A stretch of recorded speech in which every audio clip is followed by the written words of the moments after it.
Peter Vardy, what for you is the most important question in the philosophy of religion today? I think probably what you mean by God. I think it's a word that everybody takes for granted, and yet once you start looking at it, it's very unclear. And the view you take on what God means is going to determine almost everything else in the area. So I think the meaning of God, and then related to that, truth claims about God. Where is the confusion in the concept of God? Most people seem to be quite comfortable with the idea they have of their God. It seems clear to them.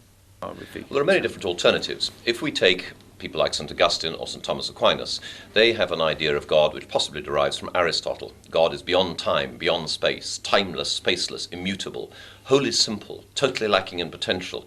Now that's a very remote idea of God, and we get into very real difficulties as to how we use religious language, but it's the God that's normative in the Catholic tradition. Many Protestants, by contrast, and liberation theologians would see God as in time, a suffering God, a God who can change. Now, those are two very different models, and then we can move into modern anti-realist understandings of God. God is real and God exists, but within the community of faith. Now, that's going to work not with a correspondence theory of truth, which maintains God exists is true because that corresponds to the being or spirit called God, but God is a reality within the form of life of the religious believer. Now, where we go on that is going to have major effects on what we mean by prayer, what we mean by the problem of evil, what we mean by religious experience. And you will find in many books they will use this word God, and they're not actually clear on what they mean by it, and yet everything else depends on it. One of the views you described there was an unrealist view, that whatever God is, it's not some kind of entity which exists out there. How much sympathy do you have for that view? I think it's very persuasive. That doesn't mean to say it's right.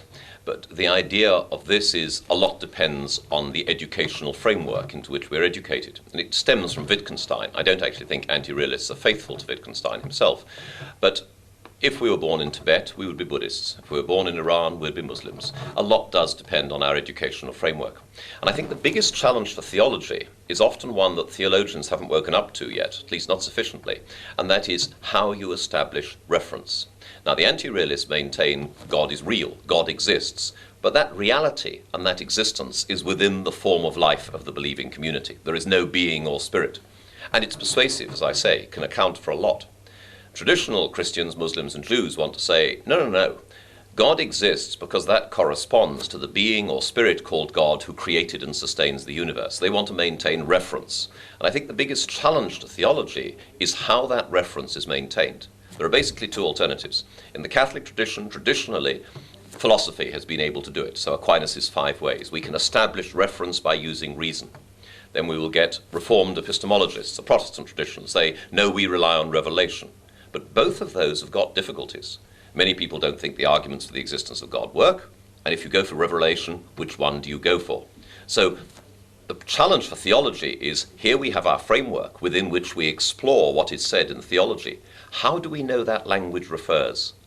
How do we make a realist claim? And I think that's the biggest challenge theology faces, and it's not easy to answer. The concern with meaning has been very central to philosophy in the 20th century. Do you think that philosophy of religion and theology has been a bit slow to come to it? No, I think meaning has in fact been something it's taken seriously. I think the issue of truth is much more a tricky one, and I've referred to that already in terms of the discussion of realism and anti-realism. I think the sophistication of meaning, whether it's through the difficulty of expressing religious language with people like Ricoeur and Metaphor, as to how we try to refer to God in human language, has been taken seriously. Not just in this century, but in the whole Thomist tradition. There's been a real attempt to try and take this seriously.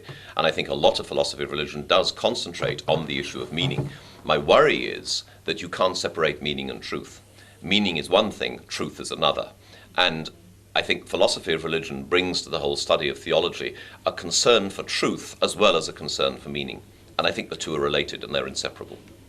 These concerns with meaning are very far removed from the traditional arguments and proofs for the existence of God, which we typically get in introductions to philosophy of religion and on typical syllabuses. Do you think these arguments still have any relevance today? I've just finished 5 videos on arguments for the existence of God for dialogue, which are going to be available in schools. And I have to say, I think they're boring. I hope the videos aren't boring, but I think the arguments are boring. I don't think they get anywhere. I think you go in, come out the same door that you went in, and it depends on your presuppositions. I think it's debatable the function these arguments actually originally served. To take St. Thomas Aquinas, everybody treats these today as if they're standalone proofs. But if you look at the whole breadth of the Summa Theologica, it's a tiny amount devoted to the arguments. He was a devout Christian, and he was writing from a perspective of faith. And I think it could be argued that he saw the arguments not as a standalone proof, but as a means of showing how rational it is to believe if you already have faith. I think nobody is converted on the basis of arguments. And I really, from that point of view, find them boring. And one of the reasons for doing the videos is I hope never, ever to have to lecture on them again. Given what you've said, what then is the role of rational argument in the philosophy of religion? Well, you've got to distinguish between rationality, which I think is central to it's a philosophy subject, and arguments for the existence of God. I've already said I don't actually think the arguments get anywhere. That doesn't mean philosophy is not tremendously important. I think it's vital for religious faith.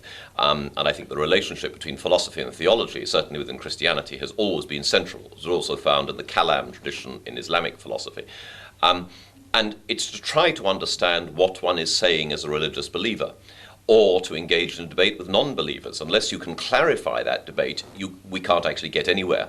But even for religious believers, there are all sorts of questions that are raised. What's going on in prayer? If you claim you believe in God and God is all good and all powerful, how on earth do you make sense of the problem of evil? We talk about life after death. What on earth does that mean? Are you a dualist? Are you a monist? Do you think after death soul separates from body? Do you think it's a resurrection of the body? These are central questions. And unless you're going to stop thinking entirely, trying to work out philosophically how one makes sense of one's faith, I think is something that not just philosophers, that everybody does. And it's an enormously important journey. I'm not saying all the answers will come from philosophy, but philosophy needs to be part of any faith reflection, I think.